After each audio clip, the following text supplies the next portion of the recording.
Well, joining me now is another corporate leader, the MD of Bajaj Auto, Rajiv Bajaj, joins me. Appreciate your joining us, Rajiv. We've seen in the last few days several business persons, Anand Mahindra, Kiran Majumdar Shaw, Azim Premji, coming out first against any possible lockdown in the context of the COVID surge in the case of Anand Mahindra, but also calling for a universalization of the vaccine. As one of the original proponents against a lockdown, do you share their concerns? Forget about lockdown, focus on universalizing the vaccine. Certainly, Rajdeep, if I may say so. I was the first man on that moon, maybe as early as this time last year. And ever since then, I've been saying that what is fundamentally a porous lockdown anywhere in the world, not only in India, as all lockdowns are bound to be because there is no airtight lockdown feasible anywhere. Such a porous lockdown is a dud as far as the virus is concerned, because the virus hangs around and then, you know, the minute you open up, you see what you're seeing now, and then you give it fancy names like a second wave and a third wave, etc. And at the same time, it's a draconian as far as people and their livelihoods are concerned. And I think that's exactly what we've seen in the last 1 year. So are you also therefore with the other business leaders when they say let's universalize the vaccine instead? Time has come to ensure everyone above the age of 18 gets the vaccine at the earliest. That's a better way to tackle the COVID surge than any form of a lockdown, limited or otherwise. Well, if those are the only two options, then certainly from whatever little I know, I would agree. I mean, I can say this to you that sitting in Pune, Adar Poonawala is a good friend. And for the longest time, I've heard from him that he is in a position to supply many more vaccines than he's doing today. And why exactly we are not seeing that, whether for administration through the government distribution, government control distribution, or allowing the private sector to go ahead and do that, I'm not clear.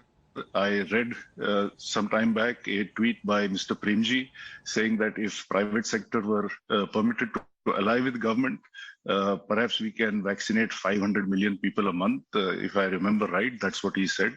So why exactly aren't we moving faster in that direction? Frankly, is not clear to me. You're giving us important news points again. Like Mr. Mahindra, Mr. Premji, therefore, do you really believe that the private sector, though, will rise up to the challenge if tomorrow the government decides to involve them in vaccinating people? Is the private sector in the country willing to invest in such a large mega project in your view? No, I wouldn't go so far as to say what Mr. Premji has said, simply because I don't know enough to make a comment like that.